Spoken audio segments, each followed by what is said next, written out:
meu nome é Mauro Roberto Mendes da Silva. Fui criado dentro da Igreja Católica desde a minha infância e sempre conhecendo a doutrina da Igreja Católica. E fui fazer minha primeira comunhão, como de costume, de 6 para 7 anos. E depois, a partir da minha primeira comunhão, eu comunguei aquela primeira vez e foi a minha primeira e última até o momento em que, não encontrando respostas para determinados questionamentos interiores, que veio desde do ventre da minha mãe, não tive solução e achei que a solução seria me entregar ao que me diziam, ao que me direcionavam, em relação ao que eu sentia de insatisfação, de medo, de incerteza dentro da minha sexualidade. E daí, não podia ser de menos, fui me deixando levar por pensamentos de homossexualismo, mas não me deixei levar só por pensamento de homossexualidade. E sim, já achei assim, não, então não quero ser nada disso, eu quero ser mulher de qualquer jeito. E aí daí já para entender o sentido desse momento aqui, desse testemunho, para verdadeiramente pegar irmãos, e até o que me impulsiona, pegar irmãos que estão e que passaram até por essa situação, desses questionamentos, e que não têm explicações equilibradas para essa situação, se deixaram levar assim como eu me deixei. E aí dá para entender que isso com 6, 7 anos, fiz a primeira comunhão e daí me afastei da igreja. Quando cheguei aos 13 anos, mais ou menos, já estava assim, com o pensamento praticamente formado. E até o que a gente ouve muito aí dizer, não tinha jeito, eu nasci assim, então não tem jeito, eu vou ser homossexual. E aí, com essa idade de 11 para 12 anos, comecei a tomar hormônio feminino, perseguindo o que eu havia decidido de me tornar uma mulher. E aí dá para entender, dá para imaginar, entendeu? Imaginar o interior de uma pessoa que nasceu homem, que foi criado dentro da Igreja Católica, com todos os ensinamentos que a Bíblia nos fornece, que a Palavra de Deus nos fornece, para viver uma vida equilibrada aqui nessa terra. Me deixei levar pelo desequilíbrio e achei que essa era a solução de encontrar a paz interior, encontrar a felicidade. E aí comecei a tomar hormônio feminino. Eu tenho uma família de 7 irmãs e mais 2 irmãos, e eu sou o mais novo. Então, imagina, a minha família criou aquele impacto enorme diante de uma decisão dessa, de o filho mais novo começar a tomar hormônio feminino por conta própria. Naquela época não conseguia comentar com ninguém, por não ter abertura, por não encontrar uma abertura e por não ter ninguém que claramente me explicasse que isso não é uma solução certa, que não é uma solução que você bateu o martelo e pronto, que teria que ser trabalhada, que poderia ter sido rezada em especial, para que verdadeiramente as coisas mudassem. Mas veja que coisa impressionante. Eu comecei a tomar hormônio feminino, e o hormônio feminino, a primeira coisa que faz no homem, acaba a parte masculina. E aí era tudo que eu queria, até porque eu já entrava na questão da rejeição do ventre da minha mãe, desde o ventre da minha mãe, aquela rejeição da minha sexualidade. Quando eu comecei a me entender como gente, eu achava que a minha sexualidade era para casar com um homem bonito. Então, veja a informação que eu vim desde criança. E o que eu tive que lutar sem entender, porque eu não tinha, como eu já venho batendo assim, já a terceira vez que eu comento sobre isso, eu não tinha ninguém que me dissesse ao contrário. E é isso que me impulsiona a dizer ao contrário. E graças a Deus, nós temos hoje literaturas de autores, de psiquiatras mesmo, que se debruçam nesse tema, dizendo para cada um de nós que se deixou levar por esse pensamento que às vezes é tão fixo, que parece muito claro, que às vezes até a gente vai dizendo no decorrer da nossa vida, não, é desse jeito, eu nasci assim, vou ficar assim, vou morrer assim, parece até uma letrinha de uma música que a gente já conhece aí, mas não é não. Nós podemos reverter tudo que a gente quer reverter, e graças a Deus por isso, porque como eu não tinha, eu me deixei levar, e aí tomei o hormônio feminino, e fui amadurecendo isso aí, quando chegou a um ponto que mesmo com o hormônio feminino já me confundiam como mulher. E era o que eu achava que seria a minha felicidade, a paz. Mas interessante que essa paz nunca alcancei, que essa felicidade eu nunca alcancei, mesmo sendo uma pessoa muito alegre, eu nunca alcancei essa felicidade, porque lembro como minha mãe sempre relatou, Mauro, você chora muito, você tem certeza que você é uma pessoa feliz?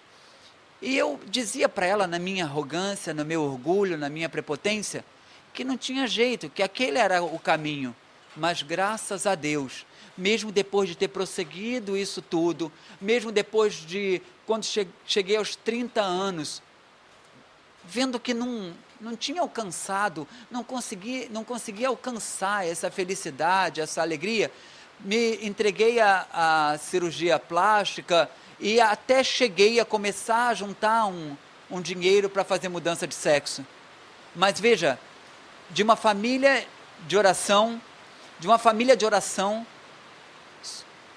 que reza, que confia na misericórdia de Deus, veio a solução para a minha vida. E veja, nem eu encontrava essa solução, que por muitas vezes eu acordava e dizia para mim mesmo, a partir de hoje minha história vai ser diferente. Mas essa história, ela pode ser diferente, mas ela precisa estar inserida na vontade de Deus. Precisa estar inserida. E aí essa solução, essa decisão que a gente toma, estando junto com Deus, como Ele mesmo disse em São João, sem mim nada podeis fazer, quando você se decide por Deus, Ele mesmo vem em teu auxílio e reverte todo o quadro, porque veja, eu estava à beira de fazer a cirurgia de mudança de sexo, eu já tinha um amigo que havia feito a mudança de sexo, então eu estava próximo mesmo, e lembro que eu cheguei para minha mãe e meu pai e disse, mãe, pai, eu já fiz tantas coisas erradas e veja a que ponto eu cheguei, ninguém mais me conhece, consegue perceber o homem em mim ao me olhar, mas eu virei para ela assim e falei, mas eu não quero mais fazer coisas difíceis e maltratar o meu corpo com tanta busca de beleza, com tanta busca de estética, tanta informação que eu recebia e tanta cobrança, o quanto eu me cobrava de ficar vigiando para não ter vestígio nenhum masculino, para não deixar nada assim passar nenhuma informação masculina, o quanto eu me cobrava, o quanto eu me martirizava, tanto emocionalmente quanto fisicamente com cirurgias. E essa seria a pior, porque a mudança de sexo seria agressiva demais, porque eu já tinha ouvido falar como seria feita a cirurgia e quantas pessoas não aguentaram a cirurgia e morreram na mesa da cirurgia com essa situação. E minha mãe e meu pai logo me deram uma solução. Pois é, Mauro, então você compra a casa que você mora com esse dinheiro. E foi o que eu fiz. Comprei a casa que eu moro hoje com eles, com esse dinheiro. E Deus me livrou de ter dado esse passo a mais errado. E aí, aliás, eu posso até corrigir assim, esse passo errado, sim, porque ele me traria infelicidade, essa infelicidade que tem me acompanhado durante esse tempo todo, até aquele momento. Mas graças a Deus, quando eu, em fevereiro de 98, passando por situações, por crise mesmo, como meu pai espiritual, o Padre Luiz Carlos, sempre me acompanhava ali naquelas crises e me ouvia, como um travesti ainda, me ouvia as murmurações de que eu não conseguia sentir alegria, sentir paz interior. Mas veja, a palavra de Deus é muito clara em relação a isso. O salário do pecado é a morte. E eu, com esse relato, com isso tudo que vivi, eu acrescentei mesmo que o salário do pecado é a morte e o caminho é a loucura.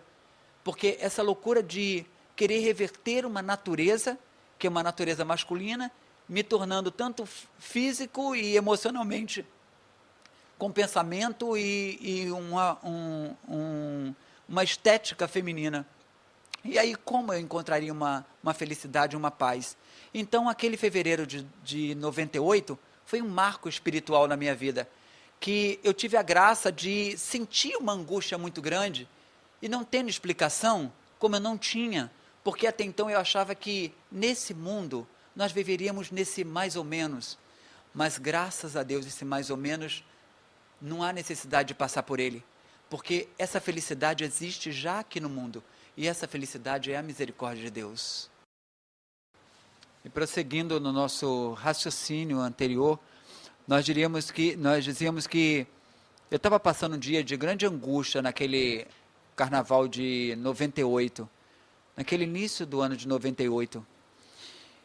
Mas vale a pena a gente retratar que quando eu comecei a entender um pouco a minha situação e por que me questionavam tanto em relação ao meu jeito quando criança, e diziam assim, pô, mas ele tem um jeito estranho, tem um jeito meio efeminado, como se dizia naquela época, e eu lembro o pavor que eu tinha dessa palavra, até porque eu não conhecia muito, eu sabia que era algo muito ruim para o sexo masculino, porque não há nada pior para um homem ser questionado na sua sexualidade.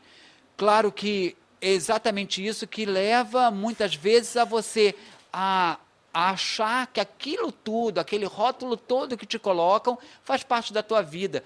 Mas o que é importante é a gente ter certeza que, independente do nosso jeito, do nosso tom de voz, do cabelo, ou do que for, do nosso formato do corpo, o que for o jeito de andar, o que for, o que é importante é que nós precisamos ser nós mesmos, homens e mulheres, e acolher o nosso jeito com amor, com carinho, era o que me faltava. Mas me faltava isso por conta dos rótulos que me colocavam. Eu lembro que quando eu entrei para a escola, muitos grupos na escola me chamavam até de Gilete. E pô, você vê que coisa impressionante para uma criança passar por aquilo, né? E eu lembro que meu jeito devia ser bem afeminado quando criança, porque era muito questionamento que eu recebia em relação a isso. E fui crescendo dessa forma. Imagine o sofrimento quando eu era criança, eu lembro que eu chorava muito sozinho. Imagine o sofrimento de uma criança passando por uma situação dessa. É um sofrimento que eu posso dizer assim, por mais que eu tente explicar, eu não conseguiria. E aí você vai crescendo com aquilo ali, tentando amadurecer aquilo dentro de você, tentando encontrar uma explicação palpável, uma explicação que você mesmo aceite, e você não consegue encontrar. Aí, tomei os hormônios femininos, e daí já se abre toda uma outra porta, que é a porta desse ritmo de vida. E aí, vem os amigos, porque nada mais natural de que o ritmo de vida que você leva atrai as pessoas que levam aquele ritmo de vida e que têm aquelas mesmas dificuldades e que têm aqueles mesmos conflitos. E aí, quando eu me tornei travesti mesmo, que eu comecei a mudar o armário masculino para o armário feminino, há aquela crise muito grande. Eu lembro que a crise era tão intensa da questão de mudança de personalidade, de mudança de jeito, de forma de se sentir, como aquilo, vamos dizer assim, me destruía, ter que mudar esse jeito. Eu lembro que eu cantava uma música o tempo inteiro quando eu tinha momentos de crise de identidade. Eu cantava muito assim, não vou mudar, esse caso não tem solução, sou fera ferida no corpo e na alma e no coração. Era como eu cantasse isso para mim, dizendo que para mim não tinha jeito, que eu teria que ser aquilo, que eu tinha nascido daquele jeito. Então, não teria outra porta, a não ser aquela porta que se abriu. Vamos mudar até o termo porta, aquela brecha que se abriu. E ali eu fui prosseguindo com os amigos e tudo, e logo a gente começa a encontrar, assim, objetivos para aquele ritmo de vida. E na época, eu sempre fui cabeleireiro, sempre gostei, embora que quando criança eu sonhava, eu celebrava, fingia até celebrar missa, sonhava ser padre, e me encaixei na profissão de cabeleireiro, a qual eu sou até hoje, é o meu ganha-pão, graças a Deus, sou apaixonado pela profissão, gosto demais de tudo que eu faço, e ali eu fui entrando, amizade, tudo, começaram a me chamar para fazer shows em boate, e comecei a lidar com travestis mais assim, mais assumidos, mais firmes, e aquilo foi me impulsionando, e aí vieram os irmãos que tinham feito a mudança de sexo, transexuais, e aqui no Rio e em São Paulo, a gente fazia muito esse intercâmbio de ir nas boates, fazer shows e conhecer novos amigos e tudo mais. E isso me impulsionava, porque eu via que eu vivia uma vida boa em relação a tudo isso, até porque eu nunca fui de me deixar levar por vício, por bebida, não fumava, e então eu procurava resguardar, mas eu vejo que esse resguardo já era sementes mesmo que minha família tinha posto dentro de mim, porque eu não me deixava me levar por drogas, nada disso. Eu criei aquele objetivo de trabalhar de dia como cabeleireiro e à noite fazer shows em boate. E razoavelmente vivia uma vida equilibrada. Muitas pessoas até que conviviam comigo, como os clientes, me diziam assim, que eu era uma pessoa boa, que eu era uma pessoa calma, que eu era uma pessoa que era gostoso de conversar. Então, isso me entusiasmava muito, porque quem de nós não quer ser aceito, né? Quem de nós não quer ser acolhido, não quer ser amado? E daquela forma que eu encontrava esse amor, esse aconchego. Só que muitas vezes eu precisava me encontrar com um conflito interior. Esse conflito eu não compreendia, eram as crises que eu tinha. Esse conflito nada mais era do que realmente a minha identidade masculina querendo dizer para mim que eu teria que ter uma identidade feminina. E esse conflito perdurou o tempo inteiro em que eu estive decidida a viver essa vida, a misturar água com óleo, como eu gosto sempre de dizer assim, como se isso fosse possível. Eu achava que eu tinha que misturar de qualquer jeito. E o apoio de todos em volta me fortificava e achava que ali eu deveria permanecer. Mas o que é lindo, que cada um de nós, ser humano, trazemos dentro de nós uma fogueira, um fogo, uma luz, que nos chama, nos atrai. E não é algo que nos aponta o dedo, não. É algo que diz assim, você pode ser quem você quer ser. E na realidade, eu mesmo com aquela roupagem, com hormônio feminino e tudo mais, e depois com as cirurgias plásticas, de ter aumentado o seio, remodelado o corpo com silicone injetável e tudo mais, dentro de mim eu permanecia com uma ideia fixa. Um dia eu posso mudar isso. Mas o externo me dizia, é impossível mudar. Eu lembro que uma vez eu participava de uma peça de teatro com os travestis mais badalados da época. E essa peça renovava sempre o elenco, por conta que os travestis que se destacavam mais eram chamados para participar do elenco naquele período da peça. E eu lembro que eu ainda tenho, essa pessoa eu ainda conheço, e a gente, assim, eu pelo menos tenho um carinho muito grande por essa pessoa, e essa pessoa era um travesti, assim, muito afinco também na feminilidade, e isso me encantava nessa pessoa.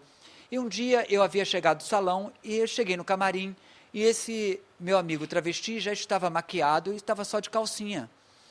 E eu comecei a me maquiar com pressa, e eu estava muito próximo ao espelho, e ele estava atrás de mim, de calcinha, fazendo pose. E ele virou-se para mim e disse assim, sabe, eu às vezes fico me olhando no espelho, e fico imaginando como é que seria eu, sendo eu mesmo, sem essa capa toda, sem essa máscara toda, como seria eu, como homem, como seria? Eu lembro que eu parei de me maquiar e olhei pelo espelho, olhando esse meu amigo de calcinha, tinha uma escultura perfeita de mulher, e aí disse assim, para mim mesmo, não tive coragem de falar para ele, disse para mim assim, caramba, ele tem o mesmo sentimento que eu tenho, ele tem o mesmo pensamento que eu tenho, de um dia reverter esse quadro, mudar essa história e retomar uma vida diferente, uma vida que me trouxesse verdadeiramente um equilíbrio, uma estabilidade. Eu posso dizer assim, me devolvesse a dignidade, porque nós sabíamos ali que até se jogassem a gente numa delegacia, o que fosse, nada que nós falássemos seria acreditado, teria crédito, porque um travesti não tem crédito de nada. E aí, prossegui a minha vida. E logo chegou, como a gente parou na primeira parte, chegou o momento que entrou a história mesmo com Deus. Porque eu lembro que, numas conversas com o padre Luiz Carlos, eu disse para ele assim: padre, eu tenho muita vontade de reverter esse quadro, mas não sei por onde começar.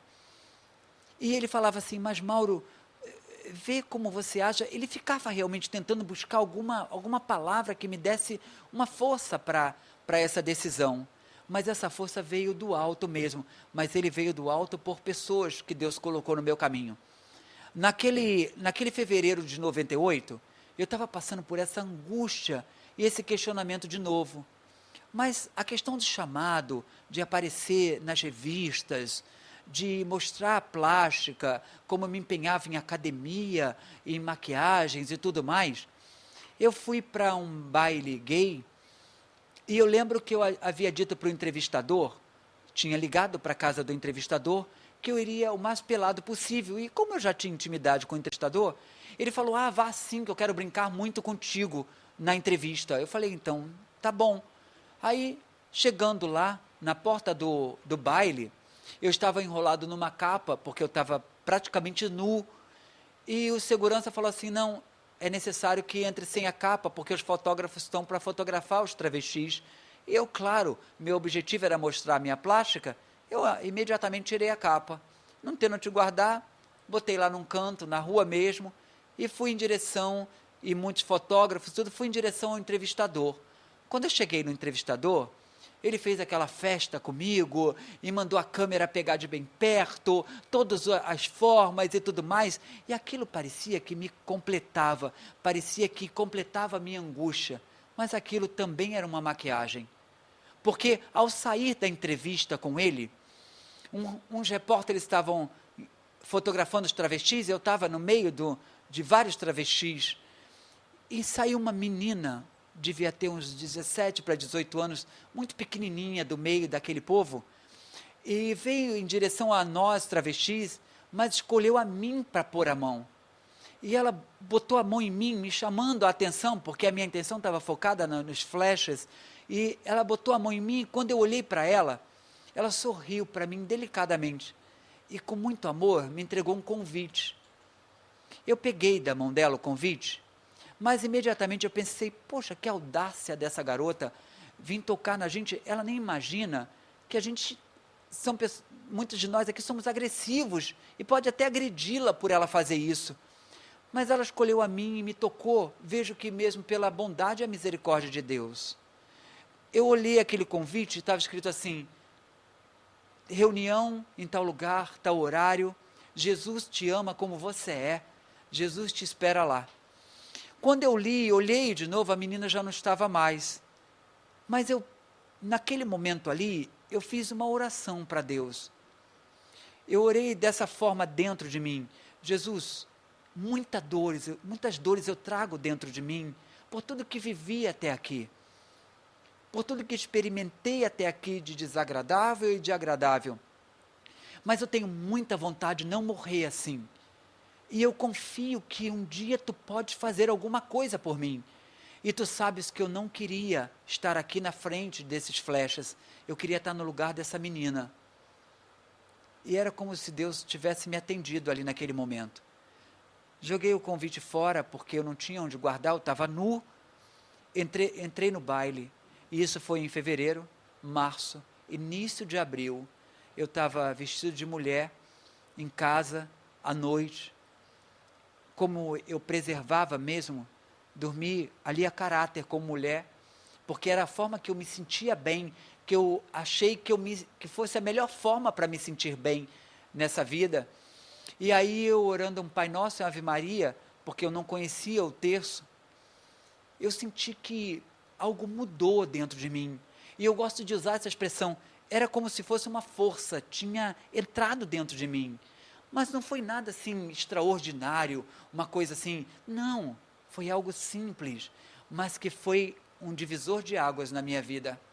Eu lembro que eu estava naquele sofá, e eu levantei, e eu tinha tomado uma decisão na minha vida. Falei, hoje acabou isso tudo. E como quem toma uma decisão verdadeira, eu naquela noite mesmo já fui para o quarto, retirei tudo que era roupas de mulher, o guarda-roupa inteiro, botei em bolsas e arrastei, eu não tinha nem forças para segurar o peso daquelas malas, arrastei até o quintal, botei no quintal e fechei a porta, dizendo com um passo de fé, para mim mesmo, isso não faz parte mais da minha vida, e fechei a porta sobre aquele armário antigo, e retomei uma vida mesmo. Foi aí que começou a minha longa história, minha longa jornada de volta à casa do Pai. Então, logo após o momento em que eu juntei aquele guarda-roupa velho todo e botei para fora, e dei esse passo mesmo de fé, de decisão mesmo, eu juro que eu não pensei nem um minuto em toda a jornada que eu deveria traçar ali. Eu tinha, essa certeza me impulsionava e eu não me preocupava com a parte estética. Não me preocupava que eu tinha um corpo de mulher e dizia para todas as pessoas que eu era homem a partir dali. E o primeiro passo que eu fiz foi ligar para a família. Claro que a primeira pessoa que eu fui ligar foi mamãe e papai, né? Quando eu liguei para minha mãe, ela me disse a coisa mais linda que um pai e uma mãe pode dizer para um filho. Eu liguei para ela e disse, mãe, eu estou te ligando para te dar uma notícia. E ela disse assim, Mauro, assim, é alguma coisa grave? Não, mãe, não é nada grave. A partir de hoje eu sou homem. Minha mãe no telefone levou um baque, né? Porque foi difícil para minha família me aceitar como um travesti. E agora, de repente, de uma noite para outra, naquele abril de 98, eu ligo para minha mãe, dizendo que eu me assumia como homem ali, contradizendo ao que o espelho me dizia. Então veja que coisa impressionante, tanto é que minha mãe disse assim, Mauro, você está sofrendo? O que houve? Aí eu falei assim, não mãe, não estou sofrendo, estou hiper bem. E eu disse para ela assim, mãe, a senhora é a primeira pessoa com quem eu estou relatando essa decisão minha. Ela me disse uma coisa que me marcou muito, e eu acho assim que é mesmo o sinal de Deus no coração do pai e a mãe, é esse amor para o filho. Ela disse assim, Mauro, eu só quero te dizer uma coisa.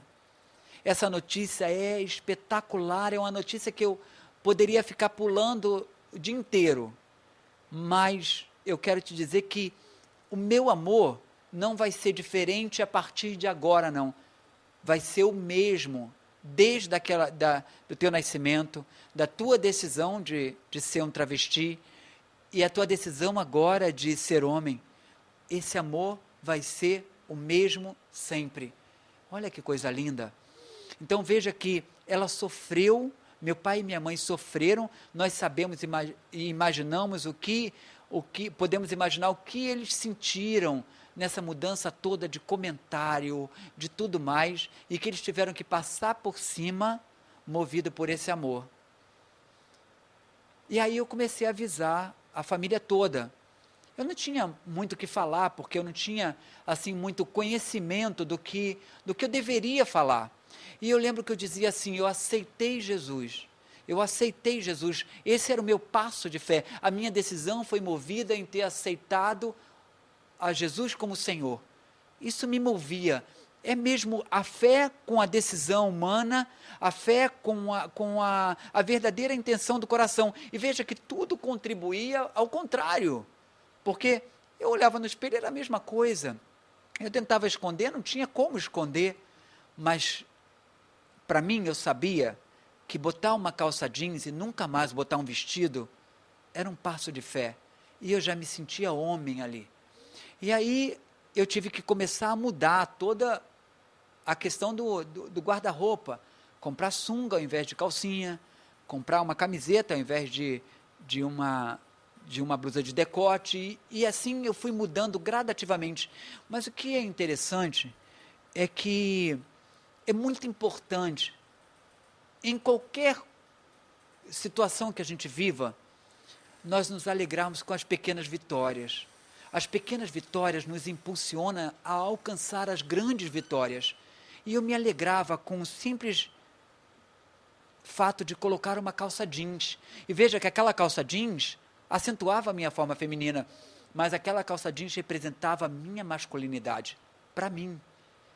Essa era a minha pequena vitória. E veja, eu ainda tinha cabelos grandes, fui cortando aos poucos para depois passar a máquina, para realmente ficar concreto o que eu sentia por dentro, como eu me sentia por dentro.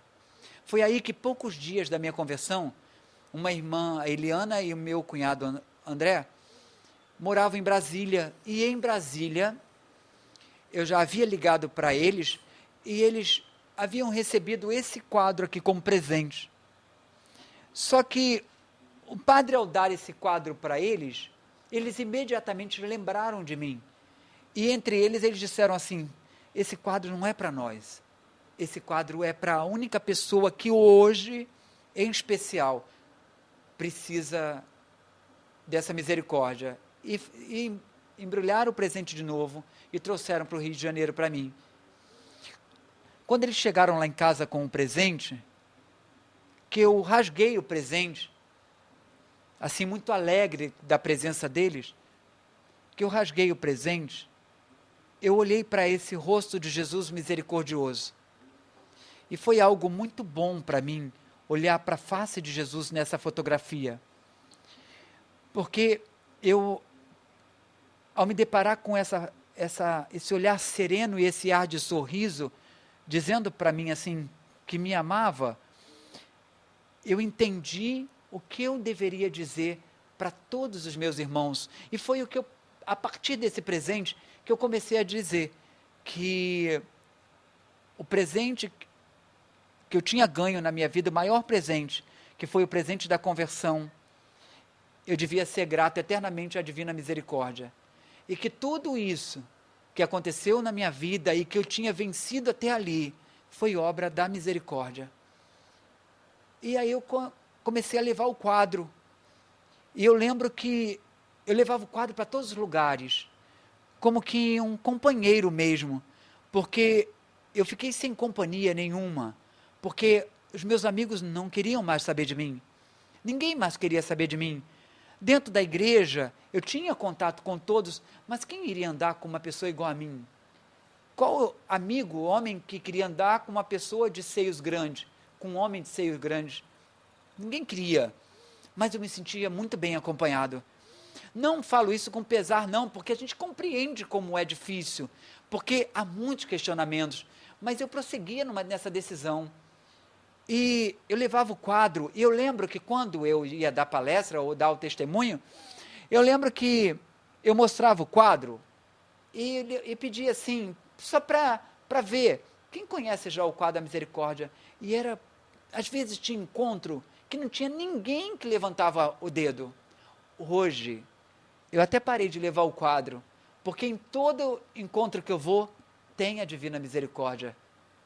Então eu parei de levar o quadro, porque hoje eu pergunto assim, quem conhece a pintura da divina misericórdia? Quase todo mundo do encontro levanta o braço. E quase todo mundo conhece já o texto da misericórdia, graças a Deus. Graças a Deus e a irmã Faustina. Então, daquele passo ali, foi o momento que eu tinha que tomar a grande decisão, que é a decisão de nós católicos, de procurar o sacerdote para consumar essa decisão no sacramento da confissão.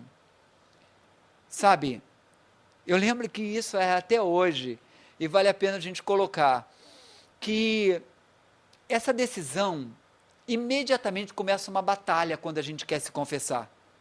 E a minha batalha foi muito grande. Foi muito grande. Eu esperei 2 horas sentado no meio-fio pelo padre Luiz Carlos.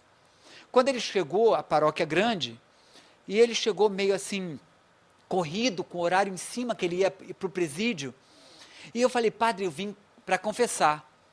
Ele não entendeu o sentido da palavra e disse, Mauro, eu não posso conversar contigo, eu tenho outra hora, vou marcar contigo, a gente conversa, eu te dou aquela atenção. Sabe que é muito bom conversar contigo, ele sempre foi muito agradável, até hoje ainda é muito agradável, não só comigo, com todos que se aproximam dele. E ele falou assim, a gente vai conversar, vou marcar contigo para a gente conversar.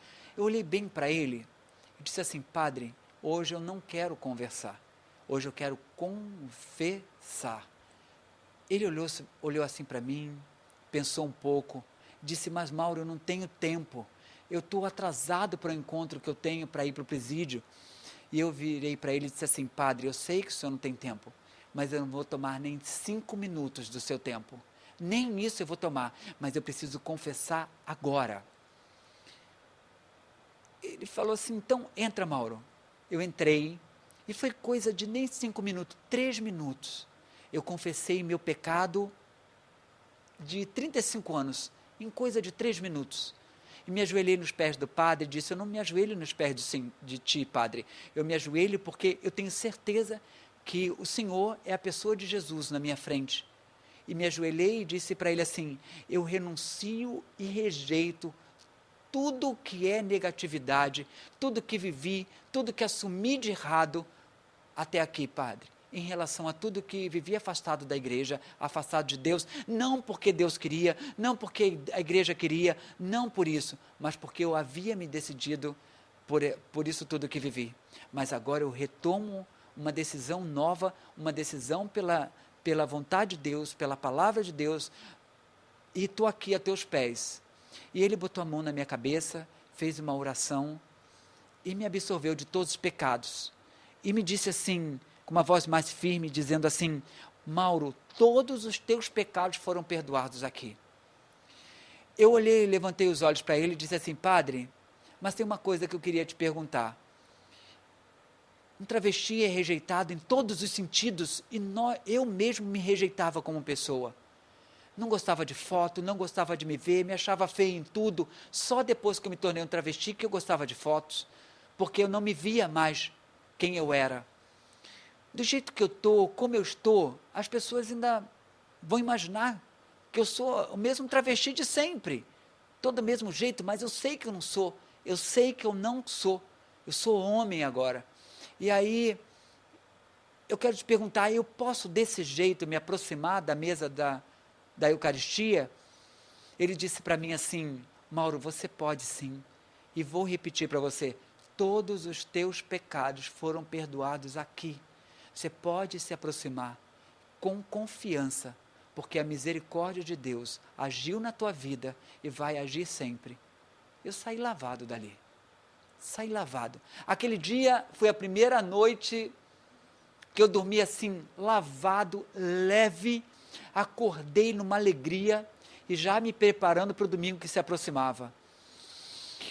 Quando eu entrei na igreja, eu fui exatamente para trás da pilastra, onde eu ficava sempre com os meus vestidos decotados. Antes de ir para a boate, eu ia lá para aquele canto e ficava lá de cabeça baixa, chorando para Jesus as minhas mágoas, os meus sentimentos para Jesus, com vergonha do jeito que eu me sentia bem, que era usar aquelas roupas. Eu lembro que eu sempre escolhia as roupas para ir para a igreja, sabe? Com menos decote, sem acentuar as pernas, dessa forma que eu tentava esconder a minha situação. Mas naquele dia, eu quis ficar no mesmo lugar que eu sempre estive, atrás daquela pilastra. Quando se aproximava o momento da procissão para a comunhão, eu comecei a chorar muito.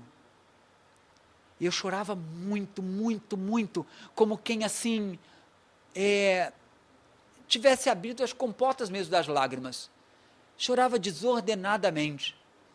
Mas eu não chorava por alegria, era um mísser, porque dentro de mim estava muito latente tudo o que eu tinha vivido.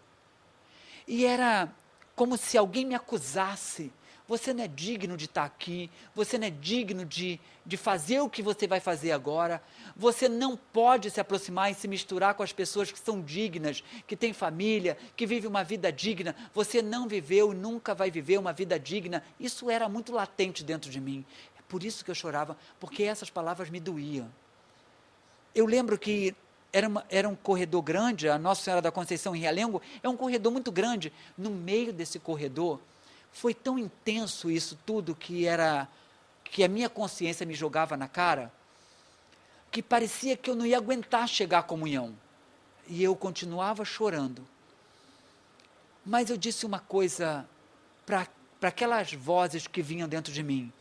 Eu disse assim para essas vozes, falei assim, sem falar nada, mas chorando, eu disse assim, eu tomei essa decisão e eu vou prosseguir. Mesmo que ninguém aqui dentro da igreja, dentro do templo de Deus, da casa de Deus, entenda a minha decisão, eu não vou me importar não, eu vou prosseguir, porque se eu não sou digno de entrar aqui, mas eu sou digno de sentar na porta dessa entrada, e eu vou sentar lá, e ninguém vai me tirar não, porque ali é o meu lugar, aqui é o meu lugar, o lugar em qual eu me decidi a ficar, e nada vai me afastar daqui. E eu cheguei até a Eucaristia, quando o padre Luiz Carlos levantou a hóstia, e olhou para mim, e eu chorando muito, ele disse assim, chamou o meu nome. Para um travesti, vivendo 35 anos sendo chamado com nome feminino, alguém chamar o teu nome masculino era algo significativo. Foi algo muito significativo. O padre chamar o meu nome e dizer, eis o corpo de Cristo. E eu comunguei aquele corpo pela segunda vez depois da primeira comunhão. E nunca mais olhei para trás. Veja, não estou falando que não encontrei pedreira não. Mas ele mesmo, esse Jesus mesmo que a gente comunga, nos alertou que esse mundo terei tribulações. Mas nós vamos vencer. E nós somos mais do que vitoriosos nesse Jesus que a gente comunga. Nesse Jesus que a gente adora e que está vivo e ressuscitado e que age no meio de nós e que age na vida daquele que decide por ele. Eu não tive medo de dor, até porque quando eu vivia no pecado, já tinha passado por tantas dores que aquilo ali era pinto para mim. Mas eu sempre peço a Deus por aqueles irmãos que não acreditam em mim. Porque se não acredita, é porque a concepção de um passo de fé ainda não está concreto dentro deles. Então a gente tem que respeitar. E também respeita aos irmãos que se decidem não mudar. Eu me decidi mudar, porque como junto daquele meu amigo lá dentro do camarim, se maquiando, tinha latente isso, a questão de se ver como se ver como um homem, de te olhar no espelho e ter um olhar de que você é um homem, e que você pode ser aquilo que você quer ser, aquilo que te traz, que te completa, é algo tremendo. E eu, sinceramente, com muito respeito a qualquer pensamento e qualquer tipo de crítica, eu realmente agora me amo. Eu me olho, não me sinto bonito não, mas me olho e falo assim, nossa, eu me amo. Eu durmo e acordo do mesmo jeito. Eu me amo. Em relação aos pensamentos latentes, lembra? Foram 35 anos vivendo como travesti. Em relação a esses pensamentos latentes, eles foram amortecendo com o correr do tempo. E hoje são bem insignificantes. E eu não faço nem conta deles mais. Para quem se decide, não tenha medo não. Se hoje os pensamentos são latentes e te faz chorar, lembre-se que quem chora é feliz, porque vai ser consolado. Lembre-se que aquele que se humilha é feliz, porque um dia vai ser exaltado. Então, feliz aquele que se decide por o mais humilde dos humildes, Jesus de Nazaré. Porque esse Jesus, pela sua humildade e entrega ao Pai, conquistou tudo para nós. E nos traz um reino todos os dias, o reino dele. Esse reino, ele disse que não é desse mundo, virá num dia em glória e essa Jerusalém celeste descerá do céu. Essa Jerusalém é que a gente precisa lutar. E a luta está através disso aí, de exercitar o amor e a compreensão entre a gente. Preconceito está fora. Nada de preconceito, porque nós precisamos entender que cada um de nós tem um jeito. Tua voz, teu cabelo, algum passo errado, botou silicone, o que for, até hoje estou fazendo cirurgia plástica para tirar o silicone que eu tenho no corpo. Não tenho que estar abraçado com a misericórdia, porque a Bíblia diz que nosso corpo é um templo de Deus e nosso corpo é um templo santo e que nós precisamos preservá-lo, ninguém mais do que eu destruir esse templo. Mas Deus é mais para reconstruir. Ele mesmo disse que em 3 dias reconstruiria, e Ele o fez. Então a gente precisa acreditar, porque esse acreditar é que é o passo de fé. Esse acreditar que nos faz prosseguir. Esse acreditar é que faz a gente respeitar o parecer do irmão e saber que o pensamento do irmão não é um martelo que bate contra a tua vida, é um martelo que bate a nosso favor, dizendo, eu preciso amar o irmão porque ele ainda não compreendeu o meu passo. Seja qual for o teu passo de fé que você precisa dar e que você já deu, lembre-se sempre, esse Jesus disse, estarei convosco até a consumação dos tempos. Aproveite essa presença de Deus e se ame, e ame o irmão, porque fazendo isso, você vai perceber que a porta do céu vai estar sempre aberta para ti e para cada um de nós que se decidir a amar. Valeu, um beijo grande.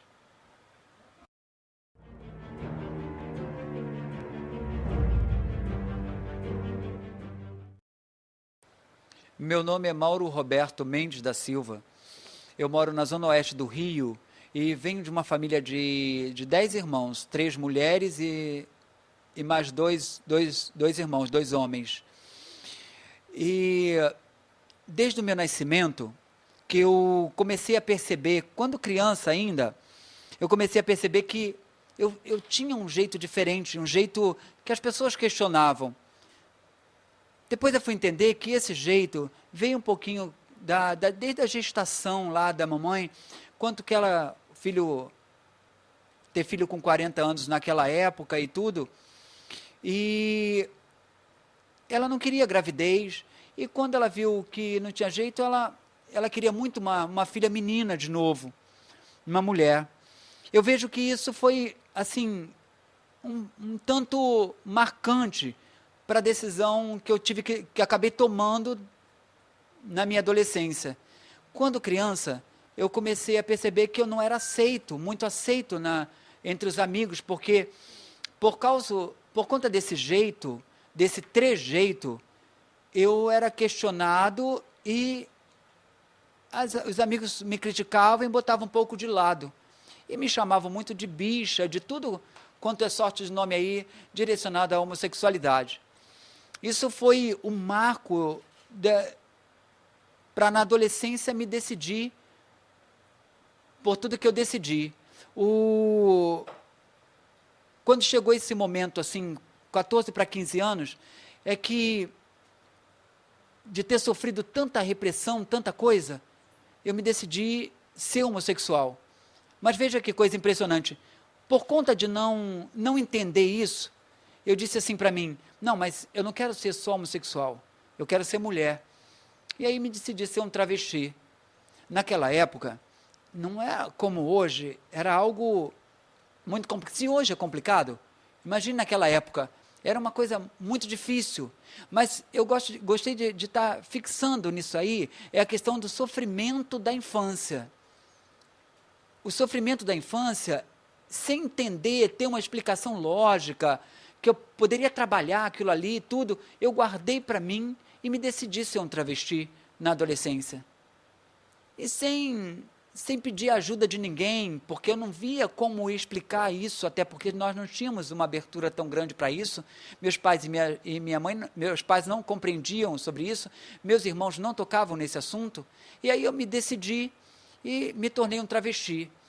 Eu cheguei a um ponto de todo mundo confundir mesmo, mas todo aquele questionamento que eu trouxe desde a infância, ao contrário de encontrar explicação na decisão de ter me tornado um travesti, eu fiquei com mais questionamentos ainda, e com isso aumentou o meu sofrimento.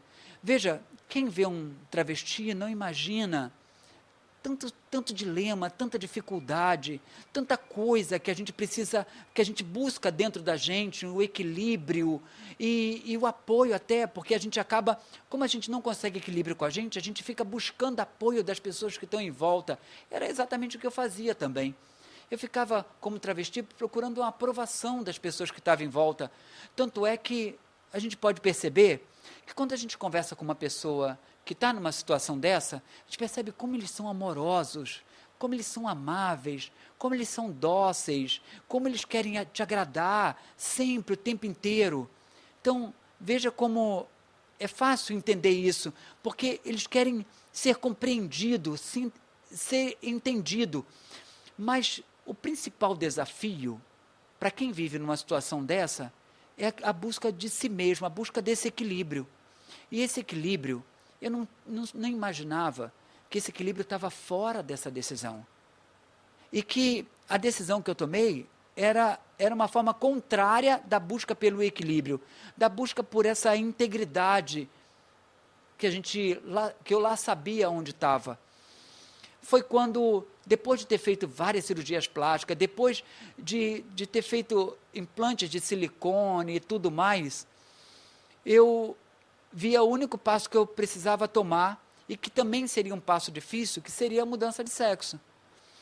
Foi aí que veio a questão da luz, de tomar uma decisão de mudança. E essa mudança era uma coisa além das minhas forças. Foi aí que entrou a Jesus misericordioso. A misericórdia de Deus me deu essa força necessária. Claro que nós sabemos que essa força vem pela graça da fé, a graça que a gente recebe no batismo. E essa graça que nos impulsiona a buscar verdadeiramente esse equilíbrio dentro da gente. Esse equilíbrio, essa dignidade, ela traz para a gente paz interior, traz para a gente firmeza nas decisões, traz para a gente tudo que a gente necessita para viver feliz. E eu não compreendia isso. Quando eu recebi essa graça da conversão, automaticamente caiu a ficha em mim. E eu percebi que mesmo tendo caminhado muito intensamente, veja, eu estava ao passo de fazer uma cirurgia de mudança de sexo, e que eu tinha possibilidade de voltar. Essa luz me iluminou a voltar, a tomar uma decisão de tomar um caminho contrário àquele que eu tinha decidido. E aí eu tomei. E verdadeiramente eu prossegui para chegar até onde eu estou. Isso aconteceu em abril de 98.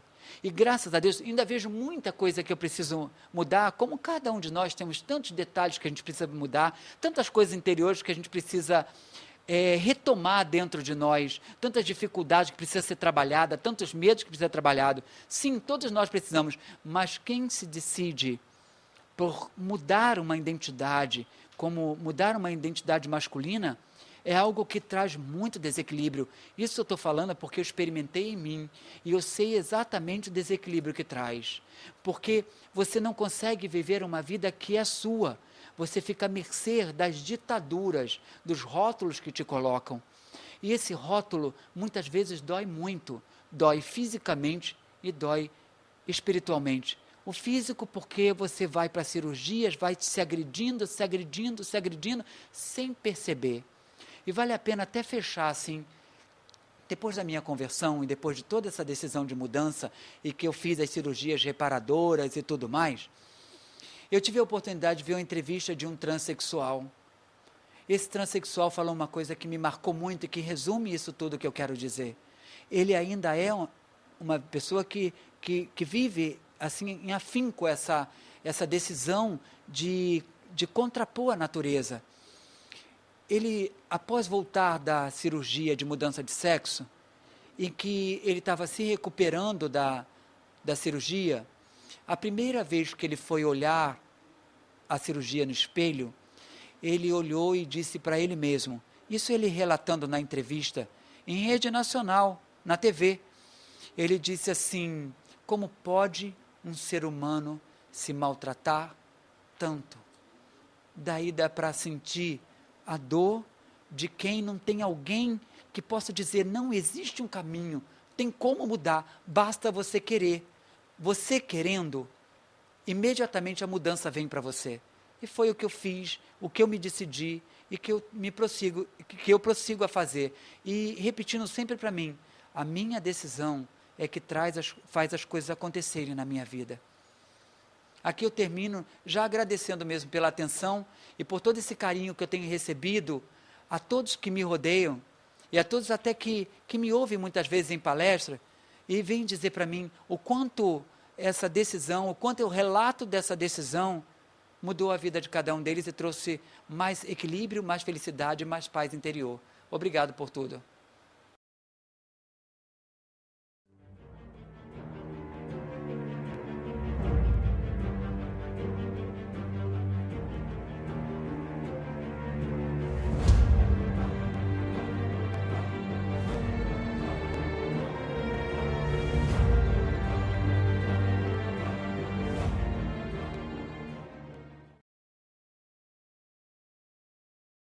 Viver essa vida a misturar água com óleo, como eu gosto sempre de dizer assim, como se isso fosse possível. Eu achava que eu tinha que misturar de qualquer jeito. E o apoio de todos em volta me fortificava e achava que ali eu deveria permanecer. Mas o que é lindo, que cada um de nós, ser humano, trazemos dentro de nós uma fogueira, um fogo, uma luz, que nos chama, nos atrai. E não é algo que nos aponta o dedo, não. É algo que diz assim, você pode ser quem você quer ser. E na realidade, eu mesmo com aquela roupagem, com hormônio feminino e tudo mais, e depois com as cirurgias plásticas, de ter aumentado o seio, remodelado o corpo com silicone injetável e tudo mais, dentro de mim, eu permanecia com uma ideia fixa. Um dia eu posso mudar isso. Mas o externo me dizia, é impossível mudar. Eu lembro que uma vez eu participava de uma peça de teatro com os travestis mais badalados da época. E essa peça renovava sempre o elenco, por conta que os travestis que se destacavam mais eram chamados para participar do elenco naquele período da peça. E eu lembro que eu ainda tenho, essa pessoa eu ainda conheço, e a gente, assim, eu pelo menos tenho um carinho muito grande por essa pessoa, e essa pessoa era um travesti, assim, muito afinco também na feminilidade, e isso me encantava nessa pessoa. E um dia eu havia chegado do salão, e eu cheguei no camarim, e esse meu amigo travesti já estava maquiado e estava só de calcinha.